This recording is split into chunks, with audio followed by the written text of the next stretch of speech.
Boa tarde, pessoal. Eu sou Ana Paula, enfermeira, sou instrutora de diabetes.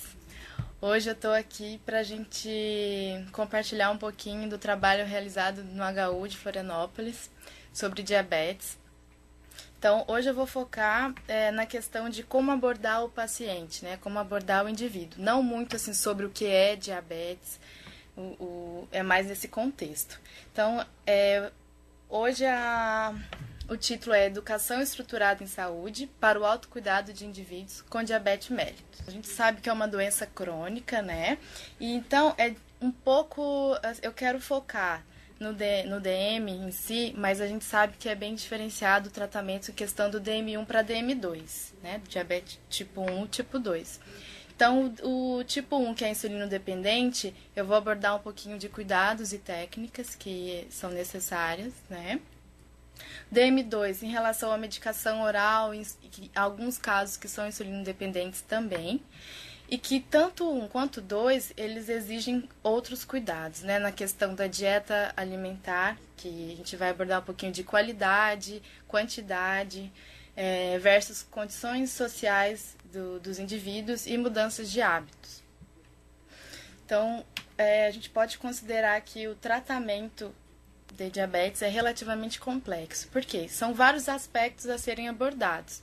Só que cada aspecto não tem como ser cuidado individualmente. Eles são interligados. Então, a gente tem que, além de passar a informação para o indivíduo, para o paciente, fazer com que ele tenha a habilidade de conciliar, né, de conseguir gerenciar esse autocuidado, abordando todos esses aspectos juntos.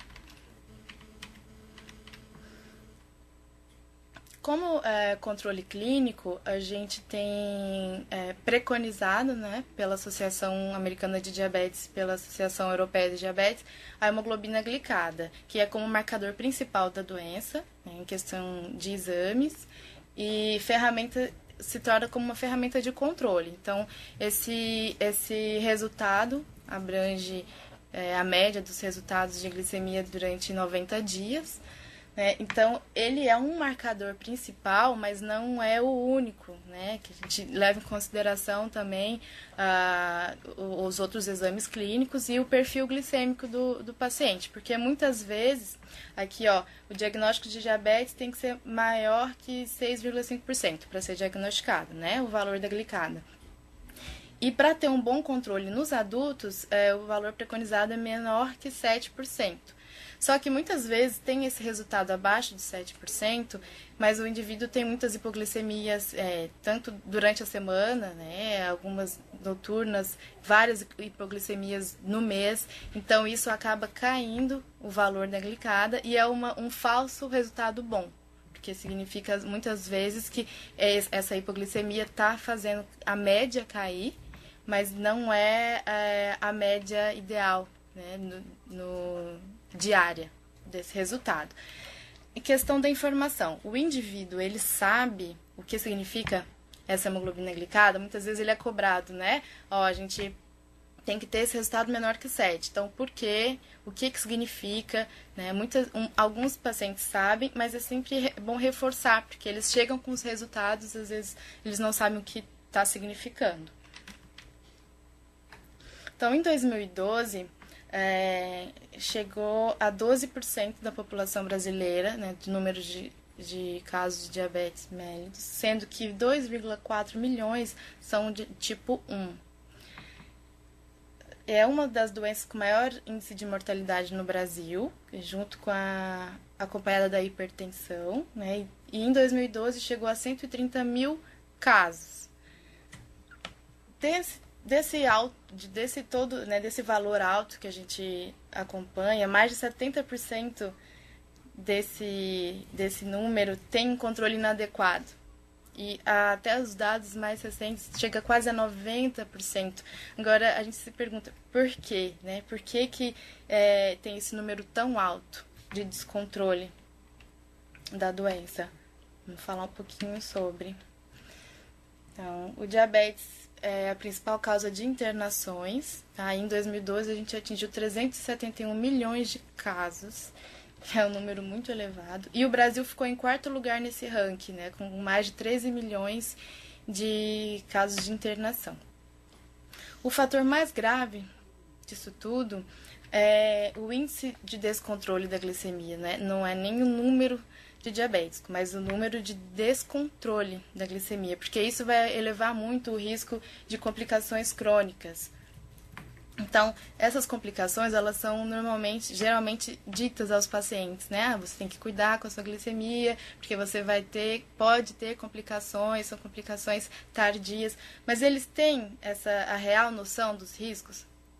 Porque o diabetes, ele é uma doença muito silenciosa também. Então, hoje você está bem, muitas vezes você está com mau controle, mas está avisado ali no papel, no exame, no resultado. Mas o diabético está se sentindo bem, às vezes ele está com uma hiperglicemia, mas não tem tantos sintomas, ele está tendo a vida dele diária, normalmente, sem muitos danos, porque ele está pensando no hoje, no agora, como ele está se sentindo hoje. Então, é importante essa informação no sentido de mostrar o real risco, né, a longo prazo. E explicar quais são. Não dizer, são complicações crônicas, são complicações tardias. Mas quais? Como que acontece? Por que acontece? Que é muito importante eles saberem. Porque tendo essa informação mais real, mais próxima, eles podem ter uma consciência maior também, né? Para se precaver, para se prevenir. Então, a gente sabe que gera complicações tardias e graves, é importante dizer que mesmo tardias elas podem acontecer, contribui para altas taxas de mortalidade e morbidade. Então, por isso tem essa grande importância, né, da questão da informação e do conhecimento para que os indivíduos saibam gerenciar o autocuidado. O que acontece? A gente passa a informação, né? O profissional de saúde passa a informação. Então, como você deve aplicar a sua insulina ou tomar a sua medicação, como você deve cuidar da sua alimentação, no caso da dieta, como você deve fazer atividade física, o qual, como. Então, são vários aspectos a serem abordados, mas que o importante, além da informação, é saber fazer uso dessa informação de forma efetiva. Né? Então, o paciente sabe o que ele precisa fazer, ele tem as informações, tá, e o que ele vai fazer com isso? O que ele vai fazer com tanta informação? Ele tem que saber atuar, gerenciar na prática o que fazer com elas. Né? Então, essa é a ideia, de passar a informação para o indivíduo, para o paciente, mas fazer com que ele tenha essa habilidade, né, de autogerenciar. Então, a execução desses cuidados, né, desses aspectos relacionados ao diabetes, ele vai variar com as condições de vida de cada um, fatores sociais, psicoemocionais e econômicos. No caso, assim, as condições de vida, fatores sociais, porque depende também de qual insulina, de qual medicação o paciente toma, se ele tem condições de adquirir uma medicação que não é disponibilizada pelo SUS, ou se ele não tem condições. Questões psicoemocionais são relacionadas porque altera o valor da glicemia diária também. Então, o paciente chega às vezes com controle inadequado, mas a gente tem que descobrir a causa, não só cobrar o controle adequado, mas por que está descontrolado? Aonde que está a dificuldade? E diante da dificuldade, o que a gente precisa fazer para poder ajudar? Então, a gente tem que ter uma abordagem criteriosa. Eu diria criteriosa porque ela é direcionada às dificuldades específicas e individuais, né? Aos fatores que vão poder influenciar no processo de aprendizagem de cada um. Então, o paciente A vai ter uma dificuldade em relação à alimentação. O paciente B vai ter dificuldade em relação ao cuidado com atividade física. Então, assim, tem as informações gerais, mas específicas para cada um, porque às vezes para o profissional de saúde aquela informação é tão básica, né, já é uma informação geral, mas para o paciente que está recebendo ali é uma informação que ele acaba de receber e não sabe o que fazer com ela. Então ele volta para casa com tudo que ele precisava saber, mas e a partir daí, o que ele faz? Né, ele precisa ter esse suporte. Assim. Então, essa educação voltada às características de cada ser, a gente dá o nome de educação estruturada, que no caso é estruturada em saúde, abordando o diabetes mellitus. Então, qual que é o objetivo dessa educação estruturada, né? Promover benefícios através da gestão e processo de aprendizado. Então, a gente aborda atividades planejadas, multiprofissionais, que seja adaptável à base educacional e cultural. Então, vai variar de paciente para paciente, né? Essa questão educacional e cultural, que seja sensível às necessidades clínicas e psicológicas de um indivíduo. Aqui eu trouxe para apresentar para vocês o DAFNE, que no português ele é Dose Ajustada para uma Alimentação Normal. Ele é um programa de educação estruturada. Então, ele está aplicando esse programa agora, foi aplicado num estudo, né, de 2012 e 2013 no HU de Florianópolis. Então, foi uma novidade, esse programa. Ele foi desenvolvido na Alemanha na década de 80. Em 2002, ele já estava em 8 centros e vários países interessados e abordando essa metodologia.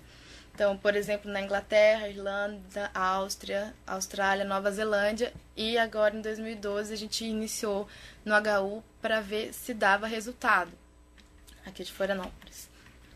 Qual que é a filosofia DAFNE? É orientar o indivíduo com diabetes mellitus a encaixar o diabetes em seu estilo de vida, ao invés de mudar todo o seu estilo de vida para encaixar no diabetes.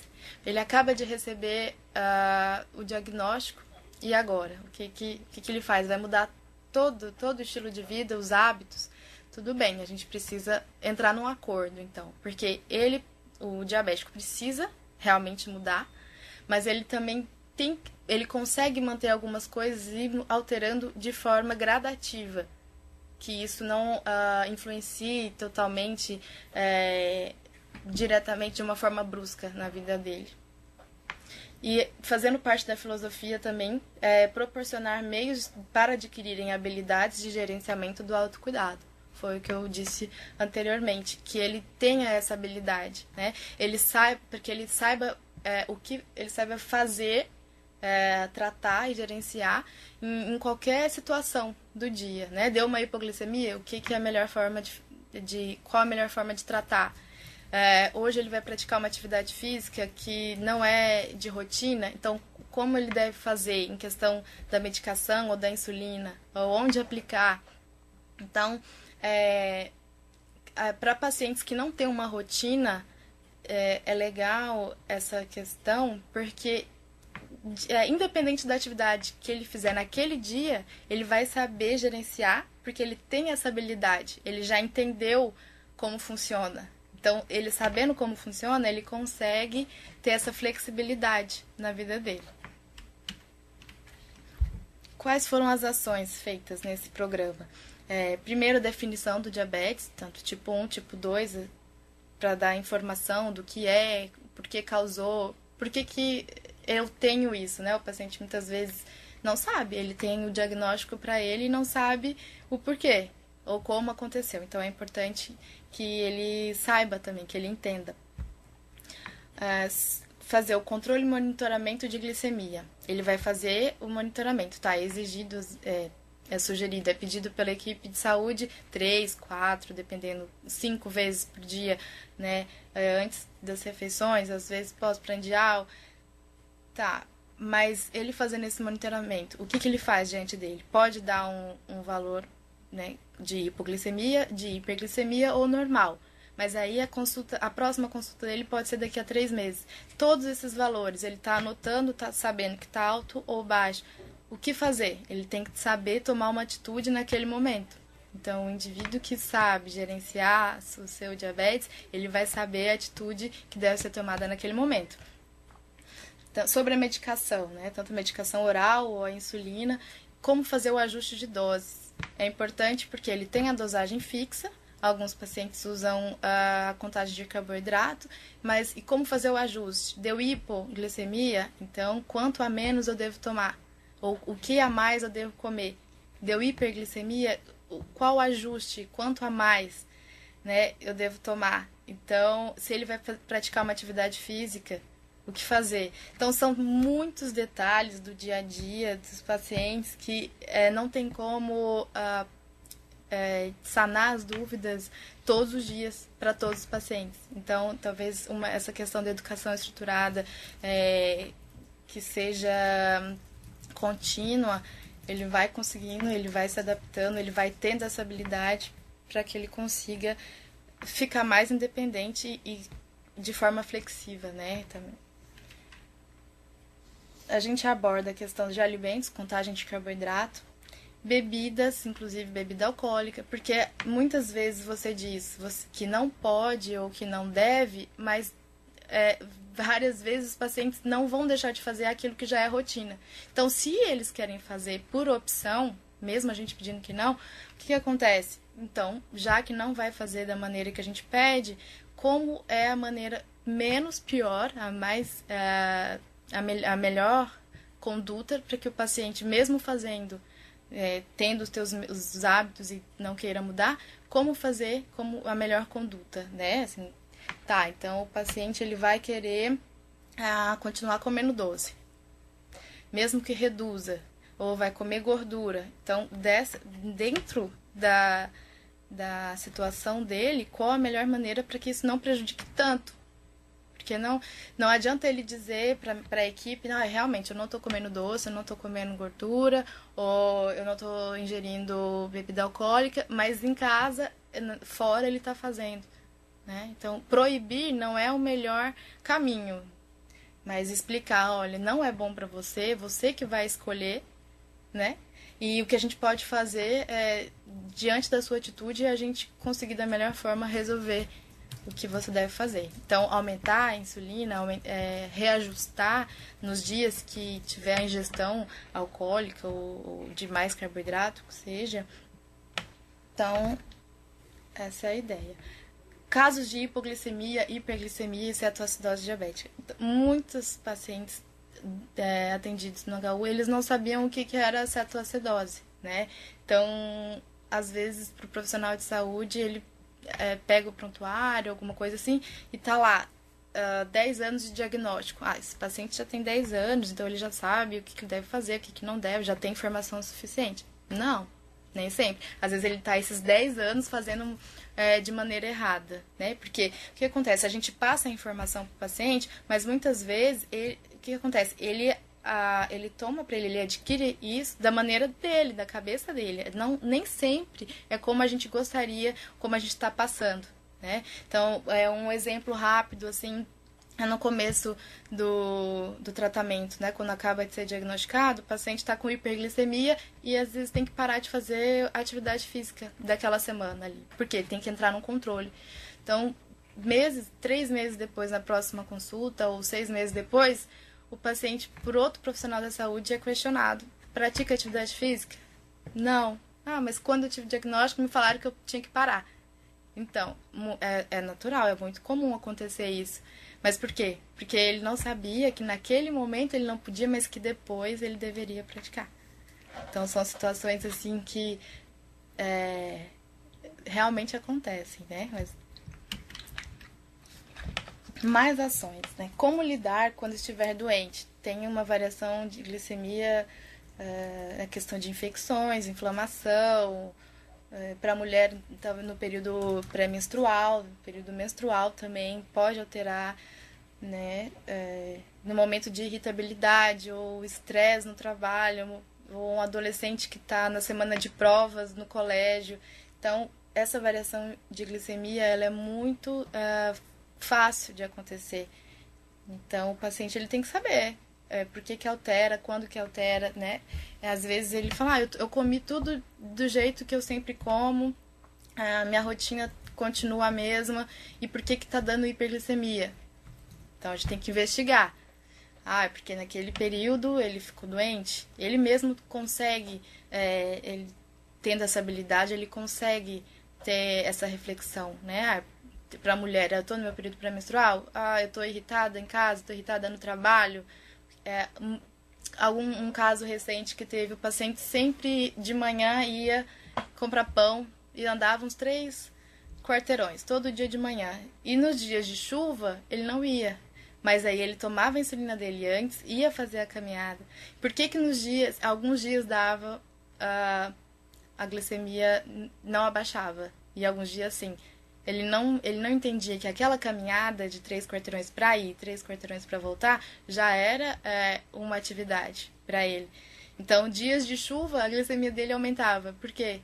Então, assim, ele tendo essa habilidade de autogerenciamento, ele vai começar a entender e vai pensar: ah, então essa atividade pode abaixar, eu não fazendo atividade pode aumentar. Essa é a intenção. Então, atividade física e exercícios diários também, a gente abordar sobre isso, porque exercícios diários, às vezes é um trabalho que exige esforço físico, mas o paciente diz que não pratica atividade física. Mas o próprio trabalho, às vezes, já é a atividade física dele. Então, tem que ser levado em consideração também. Exames e cuidados com os pés são abordados, né? Explicar por que o exame, o que significa aqueles exames. Falar sobre viagens, direção e cuidados devidos em relação a isso. Viagens, porque alguns pacientes, eles vão para fora do país, ou mesmo muda de cidade, passeia tanto em outros estados, questão de calor, frio, cada lugar tem uma forma diferente de preservar, de manter a temperatura da insulina. Em questão da direção, alguns pacientes, recentemente, por exemplo, teve um caminhoneiro que ele perdeu o emprego porque teve uma hipoglicemia durante o trabalho e teve um acidente feio, né? Um acidente grave, então, por conta de uma hipoglicemia, e que poderia ser evitada, né? Então, tem que tomar cuidado e os pacientes têm que ter essas informações. Sobre a gestação também, né? Por que aumenta, por que diminui a glicemia, por que deve manter um controle muito rigoroso, porque afeta a gestação, né? Afeta o bebê, então tem que ter todas essas informações. Como ação, a gente também tem estabelecimento de metas e planejamento de ações. Porque a gente tem a responsabilidade como equipe de saúde, mas principalmente o paciente em cumprir, né, um acordo, a meta. Então, a gente estabelece metas juntamente com o paciente e a partir para alcançar aquelas metas, o que ele precisa fazer, quais são as ações. Então, é uma troca, né? A gente não só cobra, mas a gente fala, vamos fazer junto, a gente precisa fazer assim, qual a melhor maneira? Se não está conseguindo, por quê? E, por fim, a avaliação clínica, né, como feedback. Se está melhorando, se não está, se está evoluindo o tratamento. Então, num contexto assim geral, o que seria essa educação estruturada? A gente levanta que, a partir da informação, o paciente aumenta a sua autoconfiança. A partir disso, ele pode ter uma maior aceitação da doença, do diagnóstico. Com essa aceitação, fica mais fácil ele ter uma mudança de comportamento, ou seja, começar a fazer o tratamento adequado. E dessa forma ter um controle melhor da doença. Então, às vezes, ele é muito cobrado, seja pelos profissionais da saúde, pelo familiar. Ele é cobrado, mas ele tem que ser entendido, tem que ser compreendido que são inúmeros fatores, não é uma situação, não é um aspecto, são todos correlacionados. E que durante 24 horas do dia, ele pode ter qualquer alteração. Se ele vai sair, se não vai, se ele vai comer, se ele não vai, se ele vai praticar uma atividade, se não vai. Então, todas as ações durante aquelas 24 horas podem alterar a glicemia do paciente. Então, a gente tem que ter essa consciência também, que não é fácil, precisa ter paciência. O objetivo, então, é causar uma mudança de comportamento, ou seja, um processo de aprendizagem. Não só passar informação, como eu já disse antes, mas que eles consigam, a partir dessa informação, atuar de forma efetiva no seu tratamento. Então, a justificativa da metodologia é a necessidade de novas alternativas de tratamento e acompanhamento de indivíduos com diabetes mellitus que possam introduzir a flexibilidade no autocuidado diário, buscando melhorar o controle da doença e, inclusive, consequentemente, melhora da qualidade de vida. É muito importante também garantir a aceitação inicial do diagnóstico, né? Não adianta assim, você convidar o paciente para atividade, para educação estruturada, se ele não aceita aquela situação. Porque primeiro ele tem que aceitar, conseguir aceitar, entender, para ele conseguir ouvir. Porque muitas vezes ele vai estar ali, ele não vai estar prestando atenção, não vai querer fazer, porque o primeiro passo ele não deu, que é conseguir aceitar a situação, né? Saúde e doença. No HU, então, como metodologia, foram realizados grupos de forma multiprofissional, a equipe médica, da enfermagem, a nutrição, e foram encaminhados para a psicologia também. Consultas individuais, também multiprofissionais, né? Em grupo, todos os profissionais, e individuais no sentido, um dia, no mesmo dia da consulta médica, passa pela enfermeira, passa pela nutricionista. E quantas consultas, quantos retornos forem necessários e possíveis.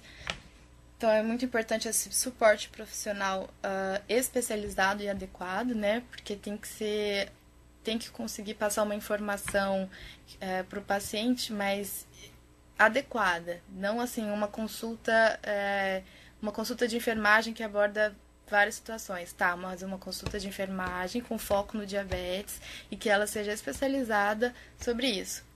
A nutrição. Então, vamos aprender a fazer a contagem de carboidrato, porque o paciente, ele não pode ou não deve comer o doce, mas ele vai continuar comendo. Então, qual o tratamento, qual a quantidade de insulina, como deve fazer para ele conseguir manter esse hábito alimentar. Então, além da consulta médica, foram realizadas atividades no laboratório de nutrição, né, foi uma atividade prática para fazer a contagem de carboidrato, porque não é tão simples, para muitas pessoas é mais complicadinho fazer essa contagem de carboidrato em casa, sozinho, sem conseguir tirar as dúvidas no momento. Orientações com a enfermagem também, orientações práticas, né, manejo de glicemia, aplicação de insulina. O local de aplicação de insulina também é muito importante, né? O paciente vai caminhar, ele não deve aplicar na perna, mas ele tem que saber por quê. O paciente vai fazer um esforço com os braços, ele não deve aplicar no braço, ele tem que saber o porquê. E assim ele vai conseguir tomar atitudes sozinho, né? Ele vai conseguir saber como agir da melhor forma. Apoio emocional, com a psicologia eram encaminhados de acordo com a necessidade e, por fim, a análise do alcance das metas. Então, a gente tinha esse feedback. Como que está, né, esse processo do alcance das metas? Em que ponto estamos? A gente está conseguindo? A gente não está conseguindo? O que precisa ser mudado? O importante ali nessa atividade foram as dúvidas sanadas no momento da ação. Né? Então, por isso que essa questão prática é interessante. Porque às vezes em casa ele está com dúvida e aí ele não espera 3 meses para voltar na consulta, às vezes ele já esqueceu. Ele já esqueceu o que ele teve de dúvida naquele momento, começa a fazer errado e continua fazendo errado. Então, se ele tem aquela dúvida sanada no momento, não é assim, é daquele outro jeito. Não, é melhor dessa outra forma. Então, ele vai tendo uma segurança também. Então eu consegui, eu aprendi, eu tenho certeza que tá certo. Ele vai ter uma segurança maior para poder continuar fazendo esse autocuidado. Aqui eu trago um gráfico de um trabalho que foi realizado, do trabalho, né, que foi realizado no HU em 2012 e 2013. Ainda não foi publicado, vai ser submetido agora em 2014 e mostra a evolução gradativa, né, no caso, a diminuição dos valores de hemoglobina glicada. Né? De vermelho foi os valores inicialmente, de laranja, amarelo, foram resultados colhidos um ano depois e mais 8 meses depois o resultado de verde. Então, a gente teve um acompanhamento muito próximo com esses pacientes e foram reduções gradativas e contínuas. Nem todos os pacientes chegaram na hemoglobina no valor ideal de menor que 7. Só que todos reduziram, né? Então, assim, se chegaram no valor 9, muitas vezes é porque estavam no 13. Então, isso é muito importante também, né? Essa questão de não pegar o resultado do paciente ali e avaliar só por aquele resultado. Ele tem um histórico. Às vezes ele chega ali com uma hemoglobina 9, mas ele estava com 13, abaixou para 12, abaixou para 10. Então, isso serve como motivação também, né? Muitas vezes ele chega com resultado de 9 ou 8, a equipe mostra o resultado para ele e fala, isso aqui não é ideal. Desse jeito não dá certo. Desse jeito não tem como continuar. Desse jeito você vai ter complicações. Tá, e o histórico dele? Ele tá tentando. E aí, então, a motivação dele vai, ó, lá embaixo. Porque ele tá tentando, tá correndo atrás, mas ele não tem retorno. Então, nunca avaliar somente pelo último resultado, e sim pelo histórico do indivíduo. Então, ele tem que saber que... diante desse resultado do trabalho, o menor valor de hemoglobina glicada significa menor o risco de desenvolver complicações do indivíduo. Então, tem uma importância dessa redução que seja gradativa e contínua. Também não precisa ser uma redução imediata, porque o paciente tem que ir devagar no tempo dele também, né? Tem que ser uma coisa em conjunto. E essa alteração brusca também não é interessante para o organismo sente, né? De passar de 10 para 7 também não é o ideal. Tem que ser gradativo e contínuo.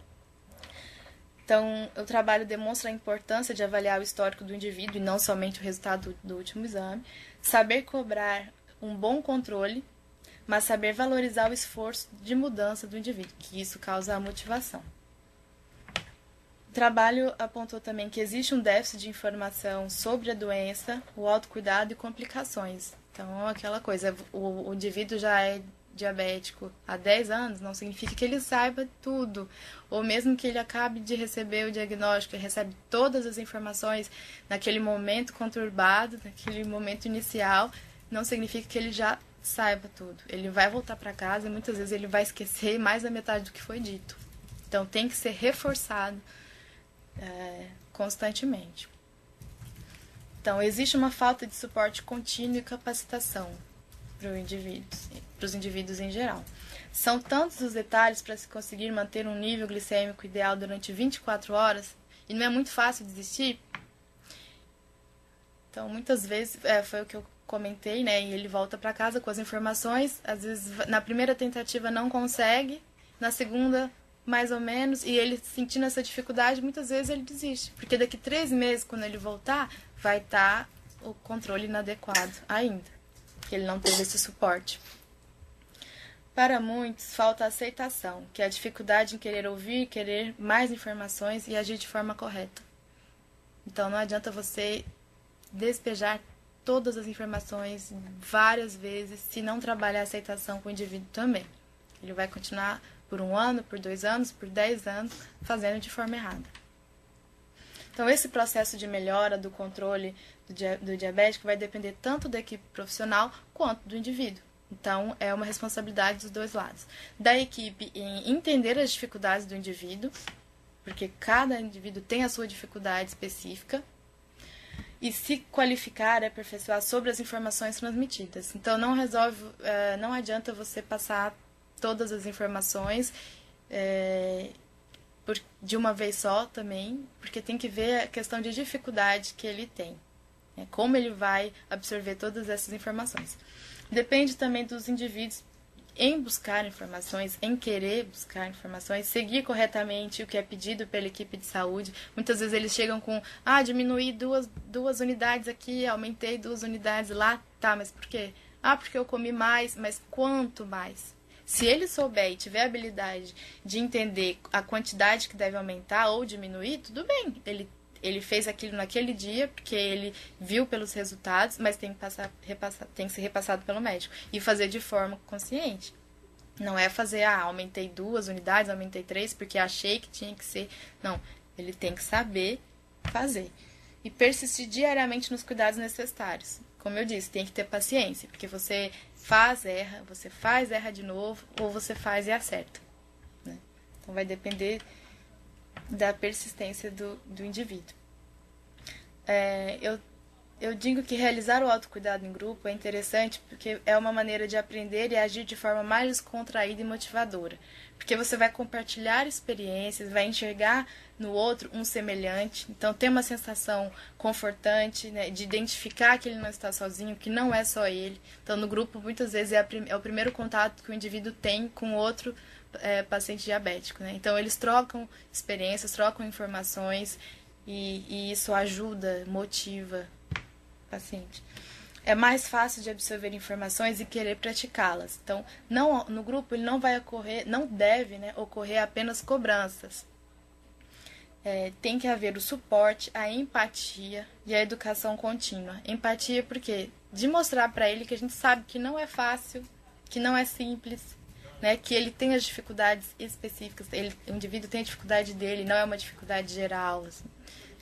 Os indivíduos têm dificuldades em tratar a hipoglicemia. Não, o indivíduo X, o indivíduo Y, ele tem aquela dificuldade. Então, mostrar para ele que você está interessado em ajudá-lo naquela dificuldade dele. E também ter para que ele tenha essa segurança na tomada de decisão, que é o mais importante. Saber tomar a decisão e ter a segurança, né? Ele vai agir daquela forma naquele momento porque ele já sabe, ele tem a segurança de fazer tomar a atitude correta. Então, é essencial entender a importância e a necessidade de um programa de educação estruturado em saúde aos indivíduos com DM, que é uma doença crônica, a qual exige muita atenção aos complexos cuidados do dia a dia. A metodologia corrobora, então, para a prevenção e para a promoção da saúde. Para finalizar, eu digo que não basta o profissional ter muito conhecimento. Ele deve saber transmiti-lo ao indivíduo e ter certeza que ele pega essas informações e age de maneira efetiva, né? E deixo uma frase de Paulo Freire, que ninguém educa ninguém, ninguém educa a si mesmo, os homens se educam entre si, mediatizados pelo mundo. Então, muito obrigada, espero que eu tenha ajudado de alguma forma, né, passando essa experiência para vocês. E fico à disposição para qualquer dúvida. Então, começando aqui a responder as perguntas, a primeira é de Imbituba. Gostaríamos de saber se um paciente, uma vez que usa insulina, será sempre dependente dela. No caso, o paciente diabético tipo 1, ele sempre será insulino dependente. Sempre. Começou desde o começo do diagnóstico e vai estar sempre utilizando. Tipo 2, ele começa com a medicação oral e como complemento, às vezes, a questão de tempo, o pâncreas começa a reduzir a produção de insulina. Já tem uma deficiência, né? Mas ele pode começar a reduzir. Então, se com a mudança de hábitos, se ele está utilizando a insulina e com a mudança de hábitos a doença regride, né, no caso assim, melhora o perfil glicêmico dele diário, ele pode suspender a insulina sim. Mas normalmente quando começa, ele não para. Tem outros meios em questão da bomba de insulina também, né, para diabético tipo 1, mas continua utilizando sim. Ouro gostaria de saber qual tipo de diabetes usa insulina. Tipo 1, com certeza, todos.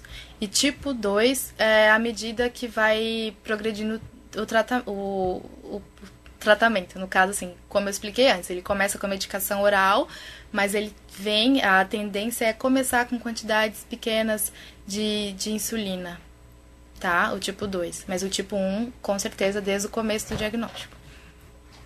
Joinville pergunta se você acha válido os minigrupos e quantos pacientes em média. Acho muito válido, como eu citei ali a questão das atividades em grupo, né, para troca de experiência. Depende da atividade, mas a gente faz de 6 a 10 pacientes, né? É muito difícil assim recrutar sempre a mesma quantidade, então a gente deixa em aberto. Muitos pacientes querem, mas muitos não podem, ou muitos não se interessam, então para ter uma atenção mais focada, o ideal é não ter tanta gente, né, para poder conseguir conciliar a dúvida, atender a dúvida de cada um. Acho que de 6 a 10 é um número bom. Dr. Pedrinho pergunta o que é cetoacidose. Cetoacidose diabética é quando o paciente tem hiperglicemia constante, né? Ele não está num controle adequado, e com essa hiperglicemia constante acaba tendo liberação de corpos cetônicos. E isso faz com que o paciente entre num estado de cetoacidose diabética, que é um estado muito grave, pode entrar em coma e tem que ser tratado imediatamente. Vidal Ramos gostaria de perguntar, dentro das práticas integrativas complementares, há algum relato de experiência que você tem algum conhecimento que vem dando certo a aplicação com um paciente diabético ou sua família? Olha, na verdade está em falta. A gente, até no HU de Florianópolis, a gente abriu agora um grupo, né, para pacientes diabéticos, e a intenção é, se continuar dando tudo certo e a gente conseguir expandir, vai ser voltado para paciente, inclusive o familiar, né? O paciente adulto, o familiar já acompanha, alguns acompanham, o marido, esposa, pai, mãe, filhos, mas especificamente para família, até no caso do adolescente ou da criança, assim, é uma coisa que está faltando ter. A ideia é iniciar assim que possível, no HU de Florianópolis. Em outras regiões eu não tenho conhecimento. Dr. Pedrinho pergunta se uma pessoa com estresse pode ter hipoglicemia. Normalmente o estresse causa hiperglicemia, né? Porque tem a liberação do cortisol, então, que é antagonista ao efeito da insulina. Então, normalmente tem a hiperglicemia. Mas, se tiver num descontrole, causar uma variação, é um risco. Não é comum ter. Mas no diabético tudo é possível, porque vai depender muito do organismo de cada um, tá? Então, voltando aqui a responder, Balneário Camboriú pergunta: quando há realização de atividades físicas no grupo, deve necessariamente haver a aferiação de PA e de glicemia capilar antes ou após a atividade? Como é um grupo de diabéticos, assim, específico para diabetes, é muito interessante, porque, inclusive, você faz antes e se puder, se tiver como fazer depois, melhor ainda, porque mostra para eles ali na prática o efeito, como deve ser feito diante daquele resultado, porque se tiver baixo, se tiver uma hipoglicemia, eles não devem praticar na hora imediatamente, eles devem comer alguma coisa antes. Então é até legal como interação, um falar o resultado pro outro, por que ele consegue, por que ele pode, por que ele não pode. É interessante sim, por ser específico para diabetes, melhor ainda quando faz. Dr. Pedrinho quer saber qual o critério para indicação da insulina. Qual critério? No caso para diabetes tipo 1, o tipo seria o tipo específico de insulina ou uso ou não uso? Acho que é. Se for o uso ou não uso, o diabético tipo 1 ele tem que usar de qualquer forma.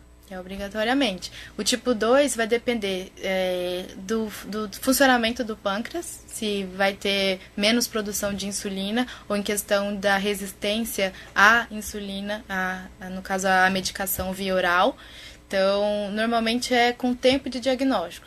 Mas se o perfil glicêmico, se o resultado da hemoglobina glicada não abaixa, não chega no resultado ideal só com a medicação oral, já entra com a medicação, com a insulina, no caso, para ajudar a manter o valor glicêmico.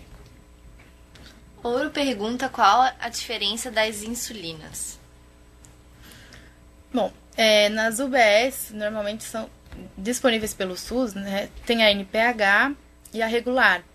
Então, a insulina NPH, a ação dela é mais lenta, então é aplicado de manhã, antes do almoço e à noite, que ela tem uma duração mais prolongada, e a regular, ela é relacionada mais à alimentação. Então, ela vai depender, inclusive a quantidade a ser tomada, a ser aplicada, ela é relacionada à dieta alimentar do indivíduo. Então, ela chama de insulina rápida, que a ação dela não é tão prolongada, né? Ela tem uma duração mais curta.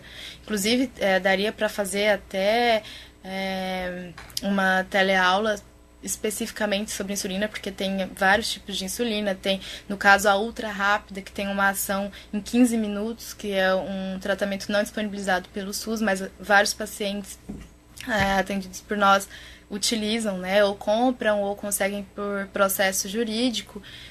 E tem a Lantus, que é duração de 24 horas. Então, tem alguns tipos e diferenciados, mas que são mais específicos para dizer, assim, podem entrar em contato comigo para dizer, ou podemos fazer uma teleaula somente com essa oficina, né, talvez. Coronel Freitas pergunta se na odontologia, paciente com diabetes, no caso de extração, qual a melhor orientação? Tá. No caso de extração, não deve ser feita a extração ou qualquer outro procedimento mais invasivo, né, se não tiver o bom controle da glicemia. Porque o paciente pode estar com um controle inadequado naquele momento e não ter problema nenhum de cicatrização, porque não é generalizado isso, né? O paciente diabético não tem boa cicatrização. Isso é um mito, porque ele mal controlado pode ter uma dificuldade para o processo de cicatrização. Então, a primeira coisa é ver se ele está bem controlado para não ter maiores riscos, assim. A Agrolante pergunta, em pacientes ansiosos com hiperglicemia, tem indicação de ansiolítico somente por isso? Olha, eu não sei qual é a conduta médica, porque realmente a ansiedade ela pode alterar, sim, aumentar a glicemia do paciente. E com atividade física, essa ansiedade pode ser reduzida com terapias naturais, terapias alternativas. Ou tem pacientes que usam floral, acupuntura, yoga. Então, porque para cada um vai ser uma maneira diferente do corpo reagir ou de conseguir conter essa ansiedade. Agora, quando é uma ansiedade maior em questão de tratamento farmacológico, aí vai depender da conduta médica. Eu não sei especificamente se só pela questão para baixar a glicemia é receitado. Eu não sei qual a conduta. Jagaruna quer saber como podemos abordar na prática os cuidados com os pés dos portadores de DM. Tá. Os cuidados com os pés normalmente tem a ver assim, com a circulação, né? Então, diabéticos tipo 1 às vezes não tem alteração nenhuma.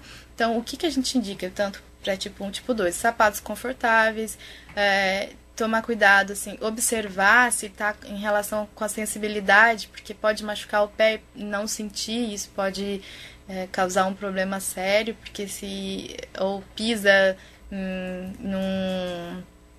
já tivemos casos, né, de pisar num prego, o paciente não sentir, mas são casos extremos, assim, né, de descontrole ou de muitos anos que não tem essa sensibilidade já.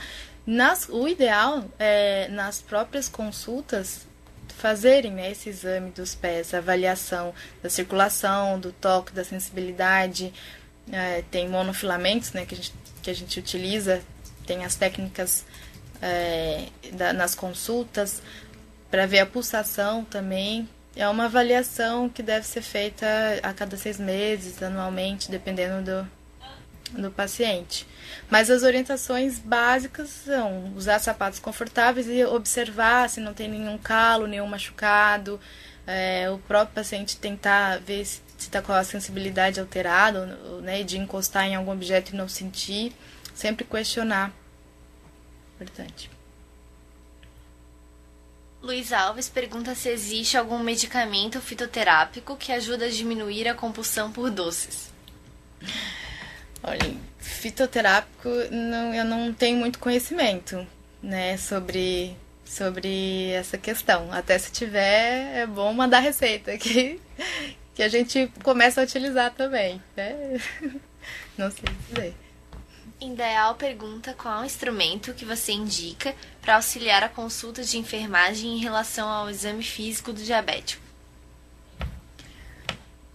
Bom, o exame físico, no caso, se for o paciente insulino dependente, além dos sinais vitais e o HGT, né, que no caso é a glicemia capilar, eu avalio, sempre nas consultas eu avalio o local de aplicação de insulina, que eu acho muito importante, porque muitos deles no local de aplicação já tem algum machucado ou não tem a pele suficiente ali para ele realizar a medicação, então muitas vezes a agulha chega a ser intramuscular, porque tem que ser subcutânea. Então essa questão do local de aplicação eu sempre observo.